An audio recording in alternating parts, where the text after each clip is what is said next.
Addiction பார்த்து என் பையன் வந்து 5 ரூபா நோட்டு பார்த்துட்டு அவங்களுக்கு கால் பண்ணி பேசின பின்னாடி அந்த 5 ரூபா நோட்டுக்கு வந்து 3 லட்ச ரூபா தர்றதா அவங்க பேசினாங்க.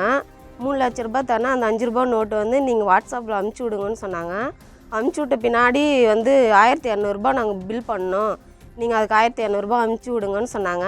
நாங்கள் 1200 அனுப்பிச்சி விட்டோம். அதுக்கப்புறம் திருப்பியும் கால் பண்ணிவிட்டு வண்டி பாஸ் ஆகிடுச்சு, வந்து கள்ளக்குறிச்சியில் வந்து ஸ்டாப் பண்ணிட்டாங்க, இது மோடி இதில் வந்து வந்த இது, அதனால் அது வந்து பில் கட்டி ஆகணும், அது கட்டினா தான் வண்டி வந்து வெளியே விடுவாங்க, அந்த கட்டின காசு உங்கள் அக்கௌண்ட்டுக்கு வந்துடும், நீங்கள் வந்து அதை அமுச்சு விடுங்கன்னு சொல்லிவிட்டு எங்களுக்கு சொன்னாங்க. நாங்களும் அதை அமுச்சு விட்டோம். மறுபடியும் வண்டி பாஸ் ஆகிடுச்சின்னு சொல்லிட்டு 4500 அனுப்ப சொன்னாங்க.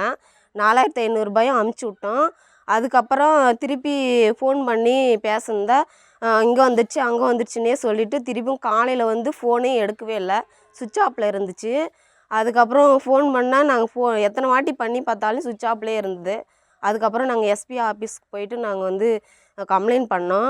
கம்ப்ளைண்ட் பண்ண பின்னாடி கம்ப்ளைண்ட் பண்ணிவிட்டு 3 மாதம் ஆயிடுச்சு, இன்னும் அவங்க எந்த நடவடிக்கை எடுக்கலை. இன்றைக்கி போயிட்டு நாங்கள் கேட்ட பின்னாடி அவங்க இந்த மாதிரி நாங்கள் மனு அனுப்பிச்சிருக்கிறோம்மா, அது கூடிய சீக்கிரம் நாங்கள் கண்டுபிடிச்சி தரோம் அப்படின்னு சொல்லிட்டு எங்களுக்கு சொல்லி அனுப்பிச்சாங்க. நாங்கள் அதனால் வந்திருக்கிறோம். செய்திகளை உடனுக்குடனும் துல்லியமாகவும் தெரிந்து கொள்ள சப்ஸ்கிரைப் பண்ணுங்கள்.